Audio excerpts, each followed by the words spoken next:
গর্ভবতী নারী সমস্যার কারণে রোজা ভেঙে ফেলল, এখন পরবর্তীতে তার একটি না দুইটি না চারটি না পাঁচটি রোজা রাখতে হবে? 5টি। আবার একটু মাথা খাটাই। 5টি। যাক, একটি রাখতে হবে। একটু দ্বিধাদ্বন্দ্বে পড়ে যাওয়ার কারণে সে বলতে পারেনি।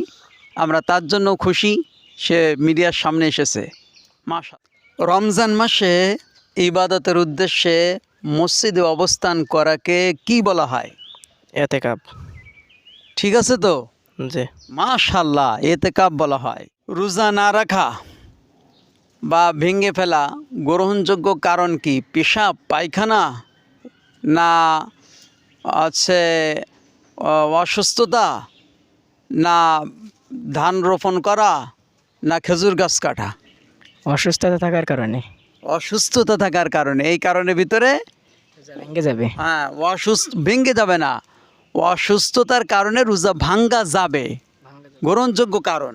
জি। আচ্ছা, কিছু না একটু দুর্বলতা হয়ে গেছে, যারা ভিডিও দেখছে সবাই জানতে পারলো যে ধান রোয়ার কারণে রোজা ভেঙে ফেলা যাবে না, বা পেশাব পায়খানার জন্য ভেঙে ফেলা যাবে না।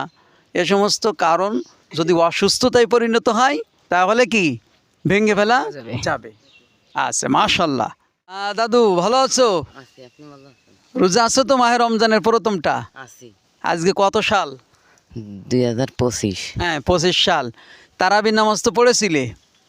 তা তারাবির নামাজ পড়া ফরজ, ওয়াজিব, সুন্নাত না মুস্তাহাব? সুন্নাত। মাশাআল্লাহ, স্কুলে পড়ো, তারপরে বলতে পেরেছো, আমরা সবাই খুশি।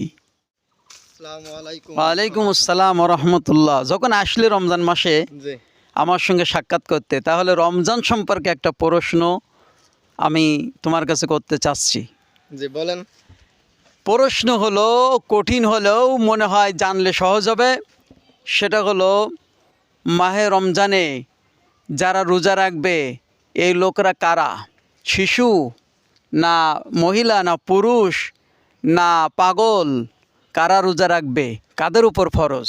সমস্ত প্রাপ্তবয়স্ক মুসলমানদের উপর ফরজ। মাশাআল্লাহ, সমস্ত প্রাপ্তবয়স্ক মুসলমান, নর হোক আর নারী হোক, জি। তাদের উপর ফরজ, বাচ্চাদের পাগলদের ফরজ না। জি। সুন্দর, মাশাআল্লাহ। মাশাআল্লাহ।